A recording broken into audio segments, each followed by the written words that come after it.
అందరూ బాగున్నారా? ప్రభువైన యేసు క్రీస్తు వారి అతి శ్రేష్టమైన నామమున అందరికీ వందనాలండి. అందరూ బాగున్నారా?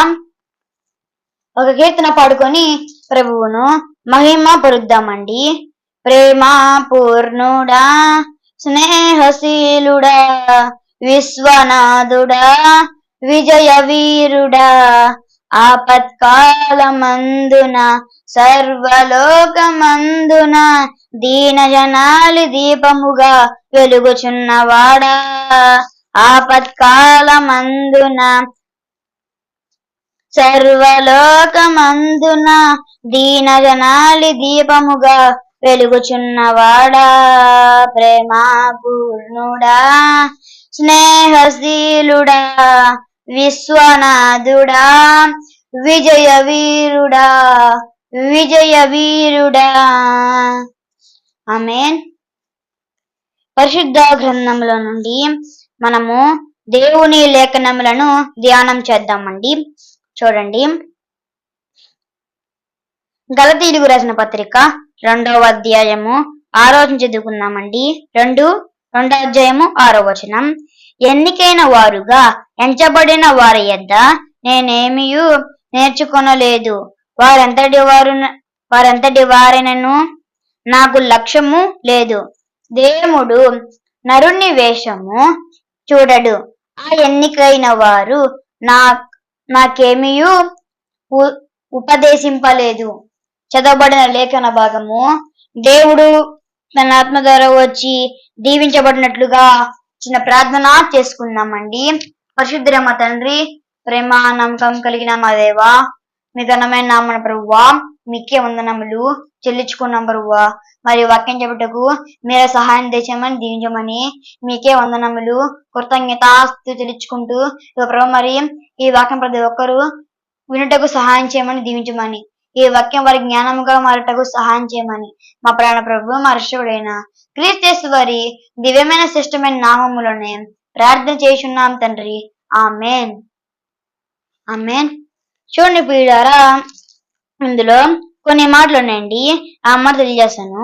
1వ మాట ఏమనగా, మనుషుల ప్రతిష్ట కాదు, దేవుని కృప నిజమైన విలువ. మనము ఈ మాటల లోపలికి వెళ్ళిపోదామండి. చూడండి, ఇక్కడ ఏంటంటే దేవుని కృప అలాంటిదండి. ఇక్కడ ఏంటంటే దేవుని కృప అలాంటిదని విలువదంట. మనం ఎక్కడైనా సరే, మనం ఎప్పుడైనా దేవుని నమ్ముకొని జీవిస్తున్నాము అంటే, మనం ఎప్పుడైనా మార మనసు పొంది దేవుని నమ్ముకొని మన పాపాలంతా విడిచిపెట్టి దేవుని దగ్గరికి వచ్చి దేవుణ్ణి ఆరాధిస్తామనుకో, తన విలువ మనకి ఏం చేద్దండి, తన కృప మనకు విలువ దయచేసిద్ది. తన కృప మనకు రక్షణ అండి. మనం దేవుని నమ్ముకున్నాం అనుకో, దేవుని దగ్గర మన పాపను నమ్ముకొని మనం రక్షణ పొందుకున్నాం అనుకో, దేవుని కృప నీకు తోడుగా ఉండిద్ది. అప్పుడు దేవుని కృప నీకు ఎటువంటి పాపం రాకుండా నీ దగ్గరికి చూసుకుండిద్ది. ఎప్పుడది నువ్వు దేవుని దగ్గర ఎప్పుడు వెళ్తావో అప్పుడు. అందుకే మనం ఈ రోజు మన దేవుణ్ణి నమ్ముకోవాలండి.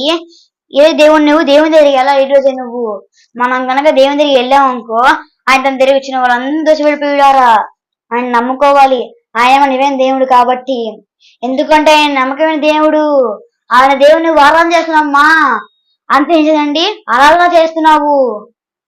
అలాంటి దేవుడిని ఆరాధన చేస్తున్నావు అంటే అది దేవుడి భాగ్యం అని మనకి ఇచ్చే ప్రభు అయిన యేసుక్రీస్తు వారు. అలాంటి దేవుడు తీసుకుంటారేంటి? ఇక్కడ ఏంటంటే దేవుడు నమ్మకమైన జీవులారా, ఆయన నమ్మకమైన దేవుడు. అలాంటి నమ్మకమైన దేవుని ఆరాధన చేయి. నీ మనసు పెట్టి, నీ హృదయపూర్వకంగా నీ హృదయపూర్వకంగా దేవుని ఆరాధన చేసావు అనుకో, అప్పటికప్పుడే నీ పాపాలన్నీ పోతాయి. ఎందుకు పోతాయి? వీళ్ళ రక్షణ ఉంది, వీళ్ళు దేవుని ఆశ వీళ్ళు పుట్టుకొస్తుంది, వీళ్ళు పాపం ఉండకూడదు ఆ నీళ్ళు రావాలి.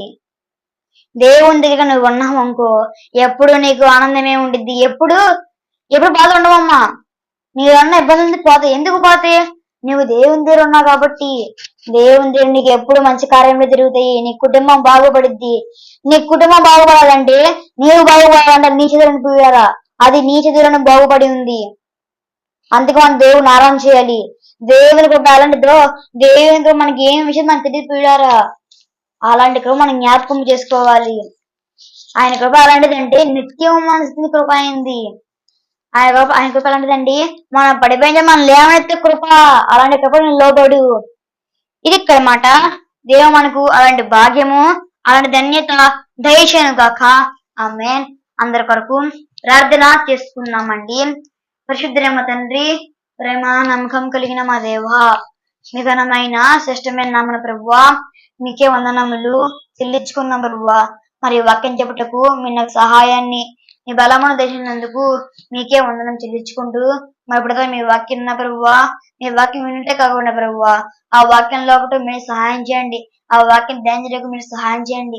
ఈ వాక్యం ప్రతి ఒక్కరి ప్రభువా అందరికీ మీరు సహాయం చేయమని దీవించమని, మీరే మాకు అలాంటి ధన్యత, అలాంటి కృప దయచేయమని, సహాయం చేయమని, ప్రతి ఒక్కరికి ఈ వాక్యం ప్రభువా లోబట్టకు సహాయం చేయమని, కుటుంబాన్ని ప్రభావ కుటుంబాన్ని మీరే బలపరచమని, సహాయం చేయమని, కుటుంబానికి ఈ వాక్యం ప్రభువా మేలుకరంగా ఉండకు సహాయం చేయమని, మా ప్రాణ ప్రభు మా రక్షకుడు క్రీస్తు వారి దివ్యమైన శ్రేష్టమైన నామములోనే ప్రార్థన చేయుచున్నాం తండ్రి. ఆమేన్.